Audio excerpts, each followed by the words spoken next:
Hola, buenas noches a todos. Bien, en base a las consultas que ustedes han realizado para mañana el parcial, les paso a comentar que he recibido tres consultas particulares y la primera es respecto a los artículos 18, 19 y 20, es decir, como ustedes ven en pantalla, el objeto ilícito, el objeto lícito con actividad ilícita y el objeto prohibido. ¿Mm? La pregunta en concreto es, en los tres casos, ¿los socios pierden el derecho a la cuota de liquidación?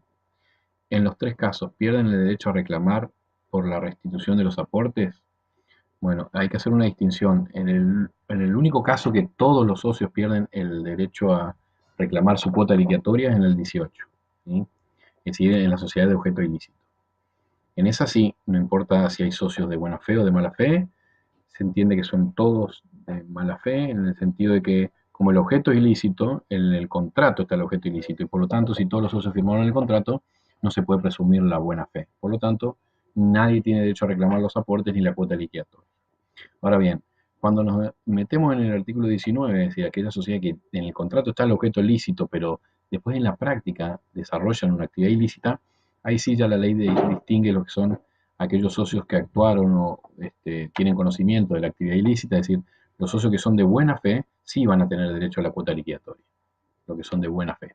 Acuérdense que la mala fe, la buena fe se presume, la mala fe hay que probar. Entonces, en cambio, los socios de mala fe sí se le aplica, no tienen derecho a la cuota liquidatoria, solamente los de buena fe. Y en el caso del artículo 20, es decir, aquellas sociedades que tienen un objeto prohibido, no aplica el 18 ni el 19, sino que directamente se hay que disolverla y liquidarla conforme al procedimiento de disolución y liquidación que establece la ley, ¿sí? Por lo tanto, si hay un remanente, luego de cancelado el pasivo, realizado el activo, cancelado el pasivo, si hay un remanente, sí, por supuesto, que corresponde con carácter de cuota liquidatoria a los socios. Bien, y la otra consulta dice, en las SRL, ¿se puede pactar la incorporación de los herederos? Bueno, antes que todo, debo aclarar que la SRL, acuérdense que no entra en el parcial, ¿sí? No obstante ello, paso a responder la pregunta y la respuesta es sí, totalmente, y es más, es una cláusula muy común en las SRL prever la incorporación de los herederos, ¿sí? Después vamos a ver con más detalle en clase la, la consecuencia de que estén incorporados los herederos o no en el contrato de sociedad. Y la tercera pregunta y última dice, es relacionado con el artículo 33. Dice, ¿a qué se refiere el artículo 33, inciso segundo, al hablar de influencia dominante? El artículo 33 establece el concepto de control, ¿sí? A los fines de la ley de sociedades. Y establece dos tipos de control, un control interno y un control externo, ¿sí? El control interno es el que ustedes pueden ver en el inciso primero.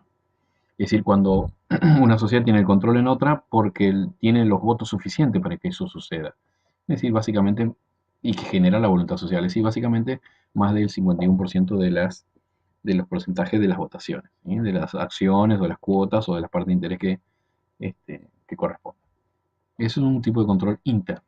Ahora, la pregunta concreta versaba sobre este inciso segundo, es decir, un control, lo que se llama un control de tipo externo, donde ya en la sociedad que ejerce control no lo hace ya porque tiene la voluntad o la mayoría de la voluntad interna, sino porque tiene algunas cuotas, tiene algunas acciones, tiene algunas partes de interés que no generan la mayoría interna, pero que tienen una influencia dominante en el sentido de que, por ejemplo, son el único proveedor, el único cliente, tienen un contrato de suministro, tienen un contrato de distribución exclusiva, ¿vieron? Entonces, la organización económica o de mercado que se realizan entre estas sociedades hace que una ejerza el control en otra, ¿sí? Eso se refiere con influencia dominante o lo que se conoce como control de tipo externo.